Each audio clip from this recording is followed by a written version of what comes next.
Hello and welcome to our continued coverage of the Rise of the Witch King Halloween Tournament. I'm Phoenix.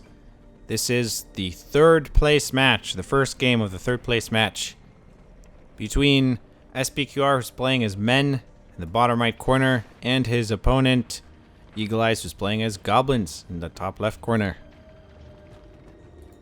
S.P.Q.R has not picked his first power yet, though we can expect it to be Rallying Call, which is pretty much the only choice you would have as men. EagleEyes has picked War Chant as his first power. We have a barracks being built here by S.P.Q.R to position to partially protect this farm here. And we have a Goblin Cave coming up now for EagleEyes, as both players are getting themselves set up. This is the map Spooky Fords, which is a reskin version of Fords of Eisen 2 with some extra whites added in, including some actual white layers instead of warg layers. That's good to keep in mind. And we have Gondor soldiers being built. Gondor soldiers versus Goblins, the great face-off here. Gondor soldiers, of course, much stronger, but a lot more expensive, less spammable. Goblins are coming out. We have a second cave being built. And we have another, I guess a tunnel is going to be built up here. This is a nice area to send your units if you want to take the inn and send in units through the tunnel network. And also to scout for your opponent if he's coming in this way. And Gondor soldiers moving in down the center. It looks like a builder also being sent here to scout, perhaps see if EagleEyes here is going to attack from the northeast. And Goblins moving to intercept these Gondor soldiers who are retreating a bit. Looks like they want to meet up with their friends here. Probably for a rallying call. It's a good opportunity for it. They will meet up. Yes, they are meeting up. These Goblins actually retreating, sensing perhaps some danger. They will also regroup with more units. And we're gonna have two Gondor soldiers versus, well, actually, these Goblins actually went into the tunnel network, but they're going to have to get out to stop these guys. There they are. They've all come out. This perhaps has taken S.P.Q.R by surprise slightly. He didn't see all these Goblins until they suddenly exited the tunnel network. And we have Rallying Call used. We have Shield Wall formation. We have the Hold Ground stance.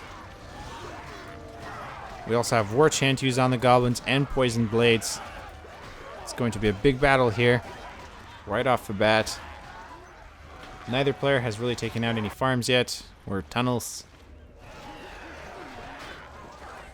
But it looks like S.P.Q.R is going to try. He's going after this tunnel here. We still have two Goblins in the tunnel network. They're coming out now to defend.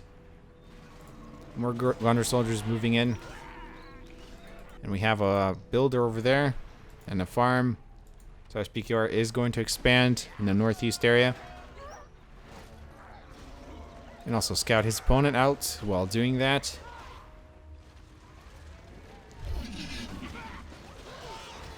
And the Goblin Cave is immediately threatened. It's taking heavy damage. Of course, Goblin Cave is very vulnerable. But I don't think it's going to go down completely here. Yep, it did lose most of its health, but not dead yet. Another Goblin Cave being targeted. This one going down very quickly. But again, these soldiers are also dying very fast. And it looks like EagleEyes has repelled this. But he has more Gondor soldiers to deal with. S.P.Q.R really putting the pressure on him right from the beginning. EagleEyes forced to play defensively with a faction that is best known for playing very aggressively and offensively. Of course, Goblins are very effective at defense, thanks to their large number of units. Block the opponent, surround him, and murder him with poison and some arrows, I guess. And that tunnel was not in the best spot right there. The builder actually went down. Oh, that's not good. EagleEyes lost the builder, lost the tunnel. Did not expect these units to show up at that particular moment. Sometimes these things happen and there's not much you can do about it. And we have Gondor Knights actually on the field. So we have a stables, actually 2 barracks already and a stable. So a lot of spam from S.P.Q.R and his stables is certainly going to help him gain an advantage here. We have 3 caves from EagleEyes and a spider pit now being built to counter those knights. I'm not sure if he's actually seen them yet, but certainly they'll be very useful for countering them. We have 370 out of 500 command points for S.P.Q.R. EagleEyes has 361 out of 400. So EagleEyes a little bit behind in maximum CP here. In power points, the 2 players are very close, with S.P.Q.R having 2 extra points. Neither has picked a second power yet. And the Gondor Knights are coming in. Again, the tunnel is not being built in the best place right now. Once again, EagleEyes will be surprised by this attack. Unless the Gondor Knights had to go right past, which seems like they are. And instead, the Gondor soldiers are here. The builder retreats safely. And the Gondor Knights seem to be targeting, again, you're looking at unit production buildings. S.P.Q.R really targeting the unit production buildings. Slowing down his opponent's spam. And this 2 caves actually went down here. 2 caves went down. We're down to 1 goblin cave and 1 spider pit. Huge advantage so far to S.P.Q.R, but he now has to deal with spiderlings.